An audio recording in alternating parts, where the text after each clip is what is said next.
So now one of the world's leading state sponsors of terrorism, on par with Iran, is gifting a quote-unquote palace in the sky to Donald Trump personally. And his supporters are absolutely silent about it. Nobody is saying a word about the Qataris gifting this hundreds of millions of dollars worth of plane personally to Mr. Trump and to the Department of Defense. It'll be a U.S. asset while the president is in office, and then afterwards, it's going to go to his personal library. And nobody sees a problem with this? We're going to get into this, and we're going to play a video. And the man speaking is the foreign minister of Saudi Arabia, talking about the Qataris. And I want you folks to stick around and listen to it, because this man would have no reason to pull any punches whatsoever. And he states in no uncertain terms how bad of an idea this is. But real quick, as always, gratitude first. Thank you guys so much for showing up on Patreon. I very much appreciate it. The Florida Maquis is now basically, for all intents and purposes, a Patreon channel that just so happens to also have a YouTube channel. It used to be the other way around. I wish it were not so.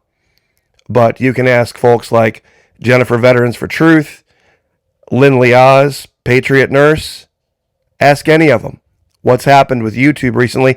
And we're also going to cover briefly Mr. Trump all of a sudden now being on the side of big censorship. But if you'd like to join over at the Patreon channel, there's 4 levels. 2 a month, 5 a month, 10 a month, 15 a month. Hundreds of videos going back many, many years. And the best part is, they've all never been before seen on YouTube, number one. And number two, you can go over there for 90 days. Kick the tires, watch the videos, get full access. And after 90 days it's not for you, you get a full refund. No questions asked. God bless all of you who've signed up over there. I very much appreciate it. Without any further delay, let's get right to it. These are not people we should be shaking hands with under any circumstance, because they have woven a web of deception and lies and deceit all around the world to make them seem like they are something beyond what they really are. And they're just a group of very, very wealthy thugs. Even the Saudis want nothing to do with them.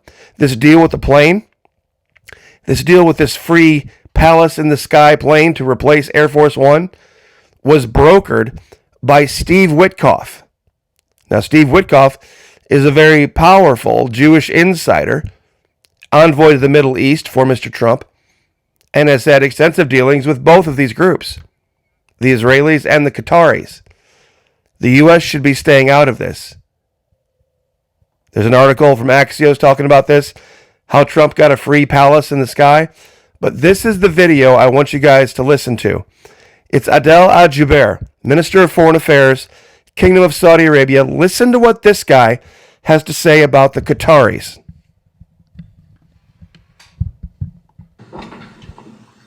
It's just we don't want to have anything to do with them. The Qataris, since the mid-90s, have been sponsoring radicals. They have been inciting people. They have become a base for the leadership for the Muslim Brotherhood, and the Muslim Brotherhood, you have to keep in mind, is what begot us Takfir and Hijrah, which begot us Al-Qaeda, which begot us Al-Nusra. The Qataris allow their senior religious clerics to go on television and justify suicide bombings. That's not acceptable. The Qataris harbor and shelter terrorists. That's not acceptable. And Nashri, the head of Al-Qaeda in the Arabian Peninsula in 2000, entered Saudi Arabia on a Qatari passport. We captured Al-Qaeda types coming into Saudi Arabia with Qatari passports. The Qataris know this. The Americans know this. The world knows this. The Qataris are funding dissidents in the Emirates and Bahrain and Saudi Arabia and in Kuwait in order to cause problems for those governments and to create instability. Why would you do this? The Qataris pay ransom to terrorist groups, including $500 million to Hezbollah in Iraq, $50 million to Qasem Soleimani, according to text messages between the Qatari ambassador in Iraq and the foreign minister of Iraq, including I don't know how much to Hezbollah in Lebanon. Is that acceptable? If we gave $1 to Hezbollah in Iraq, we'd be sued in a court down the street. And so the Qataris use their media platforms to spread hate. The Qataris send weapons to Al-Qaeda affiliated militias in Libya. The Qatari Emir was conniving with Gaddafi on how to overthrow Saudi Arabia. The Qataris connected Gaddafi with a Saudi dissident in London who they fund, who connected the Libyans with a group in Mecca with the objective of assassinating the then Crown Prince, later King of Saudi Arabia. Is this acceptable? We have phone conversation that the Libyans gave us after they overthrew Gaddafi, where the then Emir of Qatar is telling Gaddafi how he's recruiting princes and tribal leaders and military officers and members of the royal family to cause mischief and destabilize Saudi Arabia, and predicted that within 10 years there will be no royal family in Saudi Arabia. Is this acceptable? They do the same thing in Bahrain and in Kuwait and in the Emirates. So in 2012, we cut off relations with them, the same countries. And a year later they came back and agreed that they will end all of this nonsense. And they signed an agreement. And nothing happened. So this time we said, you know what? We're not going to deal with you. Unless you change, we will not allow you. There's a list of terror finances that the US puts out, the UN puts out, and a number of them are living openly in Qatar, raising money and giving it to bad people. Is this acceptable? Shouldn't be. Why do the Qataris get away with it? Because I think people see a young country, young leadership, they buy fancy buildings, they have a nice airline, and they think, wow, these guys are really modern. But we have to deal with the dark side that I just explained. And so that's why we said, unless you change, we're not going to deal with you. Now what happened since we took this action? They signed an MOU with the US on terror financing that they had refused to sign before. They changed their laws to allow the introduction of evidence provided by a foreign government. They reduced their support for Hamas, which opened the door for reconciliation among the Palestinians. All of these are good things. Now we're waiting for them to continue to implement all the things that they promised to implement. They refuse to engage in a dialogue about implementing these issues, and we refuse to talk to them. And so for us, and we've said this to them, we've taken the steps that we took. No dealing with Qatar. You can't overfly airspace. You can't import things from our market. We will not, the military cooperation is still ongoing because that's a GCC issue, and with the US, so we do that. But the other stuff is all frozen until they change. And I hope they change. And if they don't change, we're patient people. We'll wait for 10, 15, 20 years, 50 years. How long did it take you with Castro in Cuba? We can do the same with Qatar. We'll have no issue. It would be nice of them if they acknowledge that they have a problem, and then they can fix the problem. And the problem with the Qataris is they're still in denial. And we need to move them from denial to introspection so they can fix the problem. We have no hostility towards Qatar. We just vehemently oppose their behavior, which is very dangerous to us and has endangered our citizens and has endangered our security. And that's why we took the steps we took. When the Saudis are warning you, that these are bad people, don't have anything to do with them, you should probably listen. I mean, that pretty much covered it in a nutshell, don't you think?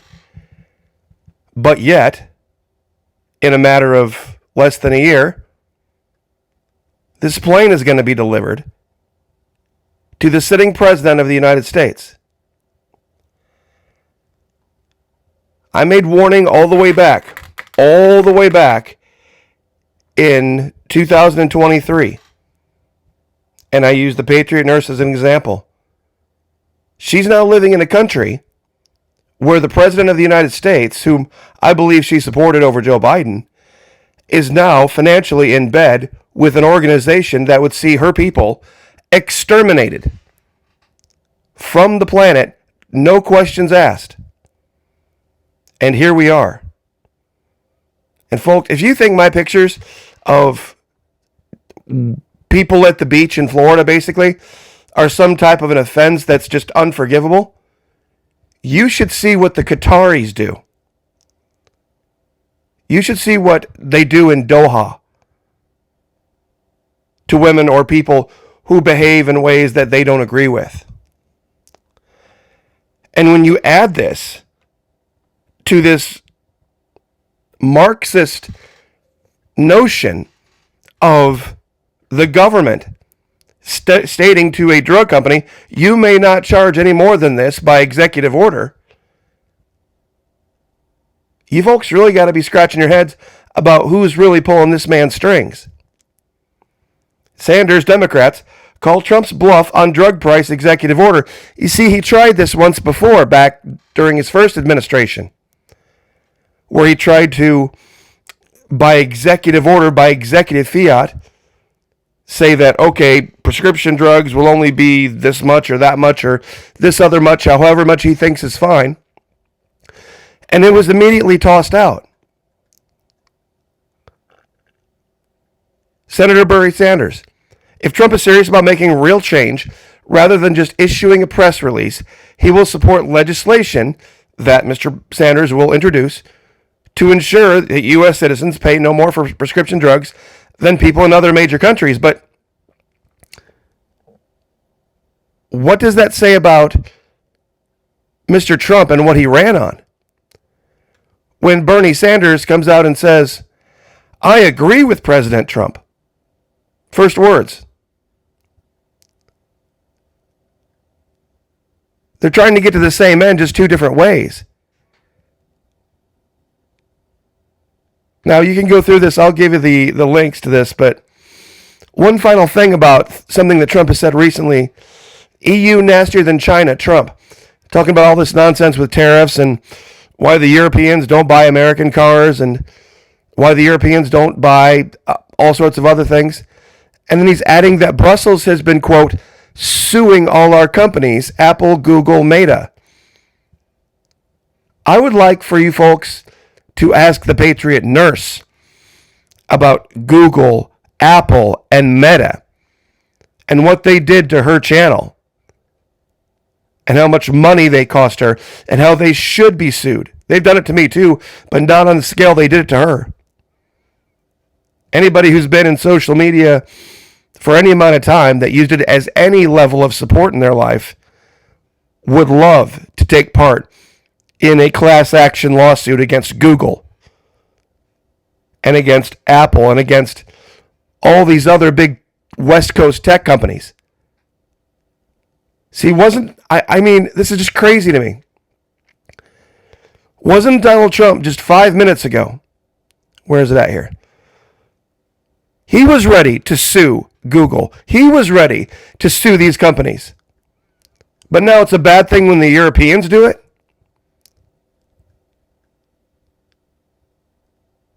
You see, there's nothing more to blame for high drug prices than capitalism. Period. Because that's the one rule of capitalism. You will charge what the market will bear.